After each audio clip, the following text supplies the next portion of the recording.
Hello dear friends, आज जो topic हम चर्चा करेंगे वो है प्रेजेंट कंटिन्यूअस टेंस। हर वो काम जो प्रेजेंट में वर्तमान में चल रहा होता है, प्रोग्रेस में होता है, उसे हम प्रेजेंट कंटिन्यूअस टेंस से संबोधित करते हैं।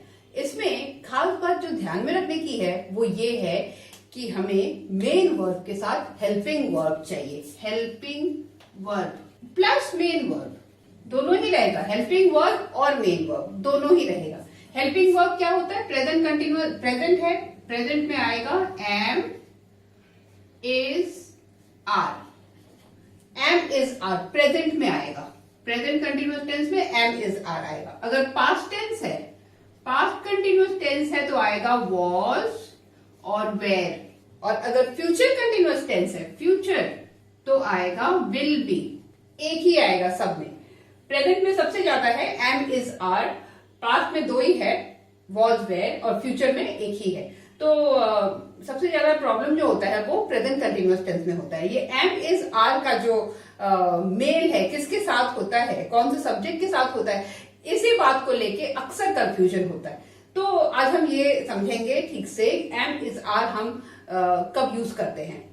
ये तो हुआ एक पार्ट। और दूसरा मेन वर्ब। मेन वर्ब जो होता है उसके साथ हम ING बिठाते हैं। मेन वर्ब के साथ ING बिठाते हैं। अगर एग्जाम्पल लें गो, तो उस वो हो जाएगा गोइंग। कम तो वो हो जाएगा कमिंग। टेक वो हो जाएगा टेकिंग। सारे जो मेन वर्ब है उसमें ING लगेंगे। यही कंटिन्यूअस टेंस का यही मतलब है। कंटिन्यूअस टेंस मतलब ING। कंटिन्यूअस टेंस मतलब ING वर्ब के साथ लगेगा ही, तभी वो कंटिन्यूअस होगा। वो बताएगा कि काम प्रोग्रेस में है, वर्क इज इन प्रोग्रेस। तो मेन वर्ब के साथ ING आएगा और एक हेल्पिंग वर्ब उसके पहले बैठेगा जो कि एम इज आर होता है प्रेजेंट कंटिन्यूअस टेंस में। तो चलिए इसी चीज को हम और विस्तार में समझने की कोशिश करें। चलिए अब देखें एम इज आर का प्रयोग कहां होता है। हम अक्सर जब ये चीजें सीखते हैं, हमें ये 3 स्तर में सीखना होता है। ये प्रोनाउन के 3 भाग हैं, first person, second person, third person. ये बहुत ही इंपॉर्टेंट है कोई भी कॉन्सेप्ट, ग्रामर का कोई भी कॉन्सेप्ट समझने के लिए। तो first person, second person, third person क्या होता है? फर्स्ट पर्सन मतलब आई या वी, प्लूरल होने से वी, सिंगुलर होने से I. Second person you, singular भी, प्लूरल भी। Third person he, she, it, singular, they, plural. बस यही है फर्स्ट, सेकंड, थर्ड। ये जो एम इज आर है ये 3 पर्सन के साथ बैठेंगे, first person, second person, third person. First person singular अगर है आई, उसके साथ हमेशा और हमेशा एम। आई के साथ एम, लेकिन याद रखिए एम सिर्फ कंटिन्यूअस टेंस में बैठता है। कंटिन्यूअस टेंस अगर नहीं है तो आई के साथ एम की जरूरत नहीं। एम हर वक्त आई के साथ नहीं होगा। जैसे I am sing, I am go, wrong है। I am going, I am singing. तो जब हम कंटिन्यूअस टेंस यूज करते हैं तभी हम एम का यूज करते हैं। हेल्पिंग बी वर्ब, इसे हम बी वर्ब कहते हैं, तभी हम इनका यूज करते हैं। इस तरह से हम बोल सकते हैं I am 20 years old, I am 16 years old, वो ठीक है। लेकिन एम के बाद अगर वर्ब आएगा तो उसमें ING बैठेगा। तो आई के साथ एम हमेशा कंटिन्यूअस टेंस में, वी के साथ आर, वी के साथ क्या बैठेगा? आर, यू के साथ भी आर, ही, शी, इट के साथ इज, दे के साथ आर। यही कहानी है, बस इतना ही याद रखना है। कंटिन्यूअस टेंस में एम इज आर देना मस्ट है और एम इज आर पर्सन के हिसाब से चेंज होता है। First person singular I am, you are, we are, they are, he, she, it is. फिर से बोलती हूं, I am, you are, we are, they are, he, she, it, मतलब he is, she is, it is। बस इतना ही याद रखना है। और इसके बाद जो वर्ब आएगा, जो मेन वर्ब, उसके साथ बस आंख बंद करके ING ऐड कर देना है। ऑफ कोर्स स्पेलिंग पे ध्यान रखते हैं। जैसे कि ये चैट है तो चैट में डबल टी हो गया। ये क्यों होता है ये भी दूसरा कॉन्सेप्ट है जो हम अगले वीडियो में डिस्कस करेंगे। लेकिन अभी तक के लिए ये जानना है कि helping verb first person, second person, third person के साथ चेंज होता है। और V1 हम संबोधित करते हैं। V1 का अर्थ हुआ वर्ब का पहला फॉर्म। वर्ब के 3 फॉर्म होते हैं जिसे हम V1, V2, V3 से संबोधित करते हैं। V1 का अर्थ हुआ प्रेजेंट टेंस, V2 का अर्थ हुआ पास्ट टेंस, V3 का अर्थ हुआ पास्ट पार्टिसिपल। हर वर्ब के ये 3 फॉर्म को आपको याद रखना है क्योंकि हर वक्त हमें ये लगेगा। तो आइए आप देखें प्रेजेंट कंटिन्यूअस टेंस का फॉर्मूला क्या होता है सेंटेंस के अनुसार। अब सेंटेंस कितने प्रकार के होते हैं?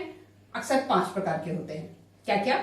Affirmative sentence, negative sentence, interrogative sentence, interrogative plus negative sentence और WH क्वेश्चंस। ये 5 तरीके के सेंटेंसेस हम लिख सकते हैं और इन पांचों में फॉर्मूला जो है वो थोड़ा थोड़ा चेंज होगा।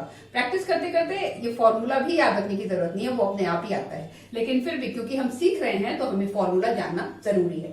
तो आइए पहला फॉर्मूला जाने, formula for affirmative sentence. Affirmative sentence जो कि एक स्टेटमेंट होता है, फॉर्मूला है subject plus am is are helping verb plus V1 ing, V1 first form of verb present tense, V1 ing plus object plus others. ये हुआ formula.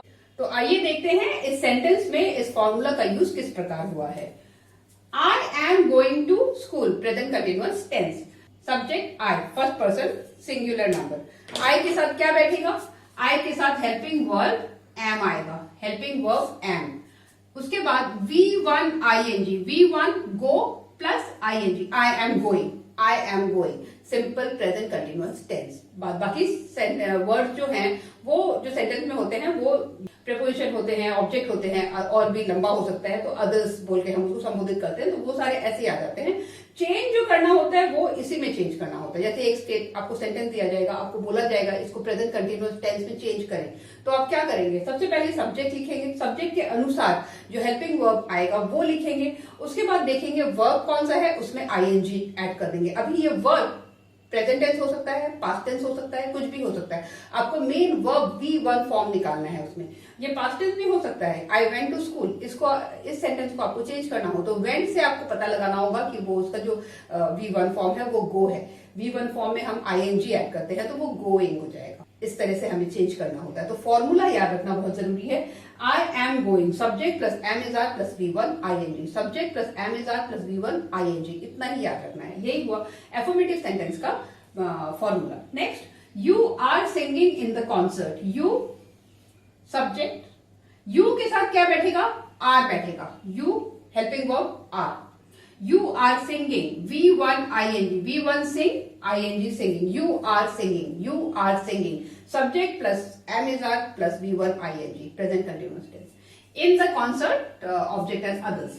Third, he is walking, he subject, he के साथ क्या बैठता है? Is बैठता है। Walking, V1 ing, V1 ing, is walking, is भी ऐड करना है, वॉकिंग भी ऐड करना है। ही वॉक्स, अगर मैं आपसे पूछूं ही वॉक्स तो इसको कैसे करेंगे आप प्रेजेंट कंटिन्यूअस? तो आप ही अगर है तो आपको याद रखना है ही के साथ इज आता, तो आप संग के संग ही के साथ इज बिठा देंगे। ही इज, इज आपको अपने आप जोड़ना है, इज नहीं रहेगा सेंटेंस में। He is, he is. अब वॉक है, ही वॉक्स, एस को हटा दे, एस नहीं रहेगा, आपको बेसिक वर्ब रखना है सिर्फ V1। He is walking, he is walking, आपको इतना करना है। आपको इज ऐड करना है, वॉक के साथ जो भी लगा हुआ है उसे हटा देना है और उसमें ing ऐड करना है। इतना काम आपको करना है। ये अक्सर बहुत मुश्किल काम होता है बच्चों के लिए, तो आप प्लीज प्रैक्टिस करें, फॉर्मूला देखें, ये वीडियो देखें, बार बार पॉज करें और देखें। आपको एम इज आर में से एक देना है और V1 में ing ऐड करना है। Am is are V1 ing, am is are V1 ing, इसे आप रट लो, याद कर लो, क्योंकि मैंने हमेशा और हमेशा ये भूल देखा है, इसलिए मैं बार बार बोल रही हूँ। तो ये हुआ affirmative sentence, present continuous tense. अब हम देखेंगे present continuous tense in negative sentence. तो आइए अब देखें प्रेजेंट कंटिन्यूअस टेंस में नेगेटिव सेंटेंस किस तरह बनाते हैं। नेगेटिव सेंटेंस वो होता है जिसमें नॉट रहता है, NOT, नॉट। नेगेटिव सेंटेंस मतलब वो काम नहीं हुआ, नहीं, नेगेटिव। नेगेटिव सेंटेंस हम कैसे लिखते हैं? फॉर्मूला से शुरू करते हैं। Subject plus am is are plus not, सिर्फ एक नॉट ऐड करना होता है, plus V1 ing plus object plus others. Example देखें। सब्जेक्ट आई, आई सब्जेक्ट हुआ। आई अगर सब्जेक्ट है तो वर्ड कौन सा बैठेगा? कौन सा बैठेगा? एम बैठेगा। सिर्फ एक नॉट ऐड किया है हमने, I am not, V1 ing and object and others. I am going to school, I am not going to school, बस इतना ही एफर्मेटिव से नेगेटिव में चेंज हो जाएगा। Next, you are not listening to me, subject you के साथ कौन सा हेल्पिंग वर्ब बैठता है, आर, यू आर। नॉट, सिर्फ हमने एक नॉट ऐड किया है, V1 ing, V1 सिर्फ V1 वर्ड होगा, इसमें लिसन है, लिसनिंग। अगर ये लिसन्स होता, एस अगर रहता सेंटेंस में, हमें उस एस को बाद देना होता और लिसन के साथ ing बिठाना होता। Other words to me. Third, she is the subject. She अगर सब्जेक्ट है तो helping verb am is are को हम हेल्पिंग वर्ब कहते हैं, हेल्पिंग। और V1 होता है मेन वर्ब, V1 होता है मेन वर्ब, ये होता है हेल्पिंग, ये हेल्पिंग वर्ब मेन वर्ब को हेल्प कर रहा होता है। तो शी के साथ जो हेल्पिंग वर्ब बैठता है वो है इज। शी इज सिर्फ एक नॉट ऐड किया हमने, फिर V1 ing plus object and others. फिर दे अगर सब्जेक्ट है, दे के साथ क्या बैठेगा, हेल्पिंग वर्ब आर बैठेगा, they are. You are, we are, they are इन तीनों के साथ बैठता है। दे आर नॉट, सिर्फ एक नॉट ऐड किया है हमने नेगेटिव करने के लिए, they are going to Jaipur, they are not going to Jaipur. Going V1 ing to Jaipur object. तो हम देखते हैं एफर्मेटिव से नेगेटिव करने के लिए प्रेजेंट कंटिन्यूअस टेंस में हमें सिर्फ एक नॉट ऐड करना होता है हेल्पिंग वर्ब और मेन वर्ब के बीच में। वेरी सिंपल, प्रैक्टिस करते रहें तो ये सब सीखने में बिल्कुल भी परेशानी नहीं है। बहुत सिंपल कॉन्सेप्ट है, बस कंटिन्यूअस प्रैक्टिस से हमें याद रखना होता है किसके साथ क्या बैठेगा, कब क्या आएगा। अब हम देखेंगे प्रेजेंट कंटिन्यूअस टेंस में इंटरोगेटिव सेंटेंस किस तरह लिखा जाता है। तो इंटरोगेटिव सेंटेंसेस वो होता है जिसमें लास्ट में क्वेश्चन मार्क आता है और जिससे हम क्वेश्चन करते हैं। और प्रेजेंट कंटिन्यूअस टेंस में इंटरोगेटिव सेंटेंस लिखने का जो फॉर्मूला है वो है एम इज आर, ये पहले आ जाएगा, उसके बाद सब्जेक्ट, उसके बाद V1 ing, फिर ऑब्जेक्ट, फिर अदर्स। तो एफर्मेटिव में हमने देखा था सब्जेक्ट के बाद एम इज आर था, इंटरोगेटिव में सिर्फ एम इज आर सब्जेक्ट के पहले आ जाता है। तो ऐसे ही होता है इंटरोगेटिव सेंटेंस। एग्जाम्पल से देखते हैं, am I going to school today. Am, क्योंकि ये सब्जेक्ट आई है, आई के साथ तो एम ही रहेगा आगे या पीछे, तो एम से शुरू हुआ है, am I going to school, V1 ing plus rest of the things are same. Am I going to school, are you coming to my place. You अगर है तो उसके साथ आर आएगा हेल्पिंग वर्ब, आर से सेंटेंस शुरू होगा क्योंकि ये इंटरोगेटिव सेंटेंस है। Is he singing in the concert, subject है ही, इसलिए हेल्पिंग वर्ब होगा इज, जो कि सबसे पहले बैठेगा। इज रोमा, ये हमने अभी तक चर्चा नहीं की। कोई भी नाम जो होता है ना वो थर्ड पर्सन होता है, कोई भी नाम जो होता है वो थर्ड पर्सन होता है और उसके साथ इज बैठता है। Is Roma travelling by train. तो ये तो हुआ फॉर्मूला का एक इंपॉर्टेंट पार्ट हम लोग मिस कर दिए हैं, वो क्या है, इंटरोगेटिव सेंटेंस इनकम्प्लीट है जब तक कि हम ये ना दे क्वेश्चन मार्क। सब सेंटेंस के बाद जो एम इज आर से शुरू होता है उसके एंड में क्वेश्चन मार्क रहेगा, क्योंकि वो इंटरोगेटिव सेंटेंस है, क्वेश्चन है वो। Am I going to school today, question mark. Are you coming to my place, question mark. Is he singing in the concert, question mark. Is Roma travelling by train, question mark. ये हुआ interrogative sentence और simple है, ज्यादा कुछ भी नहीं करना हमें, सिर्फ एम इज आर को पहले रखना है, बाद बाकी सब वर्ड्स वैसे के वैसे ही रहेंगे। तो आइए अब नेक्स्ट टाइप देखते हैं, interrogative plus negative. Present continuous tense में जब हम इंटरोगेशन के साथ साथ नेगेटिव सेंटेंस लिखते हैं तो फॉर्मूला बहुत ही सिंपल है। इंटरोगेटिव सेंटेंस में सिर्फ एक नॉट हमें ऐड कर देना है। किधर ऐड करना है, सब्जेक्ट और V1 ing के बीच में सिर्फ एक नॉट आ जाने से वो इंटरोगेटिव प्लस नेगेटिव सेंटेंस हो जाता है। एग्जाम्पल के माध्यम से समझने की कोशिश करते हैं। जैसे एम इज आर पहले आएगा तो ये यहाँ पर सब्जेक्ट मोहन है, मोहन के साथ क्या आएगा, इज आएगा, तो इससे क्वेश्चन शुरू होता है। Is Mohan not coming to school today, is Mohan not coming, तो मोहन के बाद में सब्जेक्ट के बाद में सिर्फ एक नॉट आया है। Is Mohan coming to school today, ये इंटरोगेशन हो गया, और is Mohan not coming to school today, ये नेगेटिव इंटरोगेशन हो गया। Are they not playing today, are they playing today interrogation, are they not playing today interrogation, negative interrogation. तो क्योंकि ये दे है, सब्जेक्ट दे है, दे के साथ क्या आएगा, हमेशा आर आएगा कंटिन्यूअस टेंस में। Are they not playing, not सिर्फ बीच में आ जाएगा। Am I not going to Jaipur with you, same sentence मैंने थोड़ा बड़ा किया है ये बताने के लिए कि ऑब्जेक्ट और अदर्स, सेंटेंस कितना भी बड़ा हो सकता है, लेकिन जो उसका जो फर्स्ट फीचर, फर्स्ट पार्ट जो है वो यही होगा, am is are plus subject plus V1 ING। ये 3-4 वर्ड से ही पहला पार्ट बन जाता है और उसी से सेंटेंस अपना रूप ले लेता है, वो बताता है कि वो किस प्रकार का सेंटेंस है। Am I not going to Jaipur with you, क्योंकि आई है तो एम आया है, उसके संग के संग बाद सब्जेक्ट के बाद नॉट आएगा तो नॉट आया है, V1 ING plus rest of the sentence.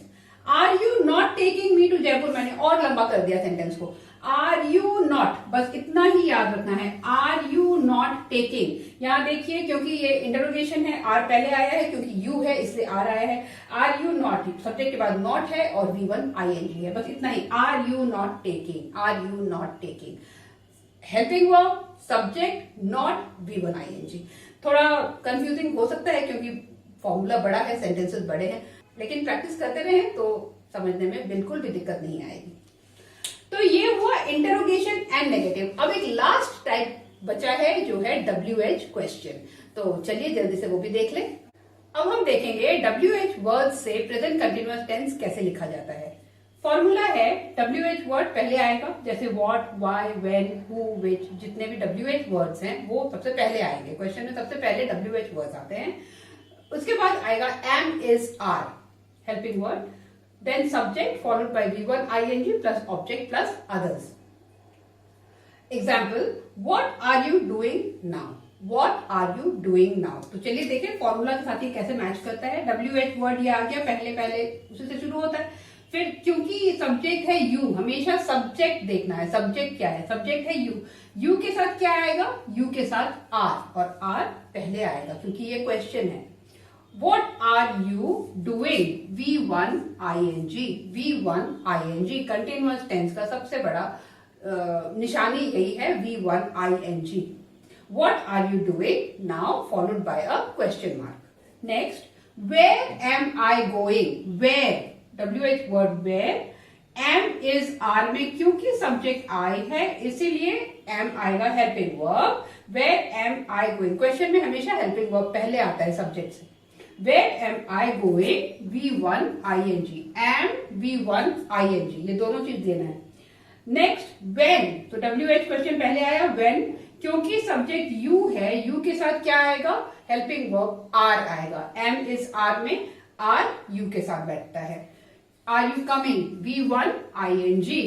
Next, why is he not talking to me?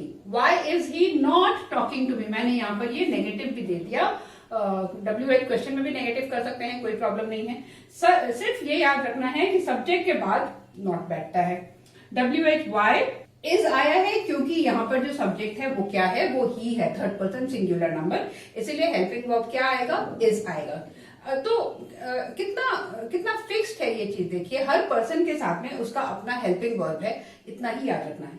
Not talking, V1 ING, to me, object. Why is he not talking to me? Why is he talking to me? ये हुआ simple WH question, and why is he not talking to me, WH question with negative. तो बस इसी से finish होता है हमारा present continuous tense के ऊपर चर्चा।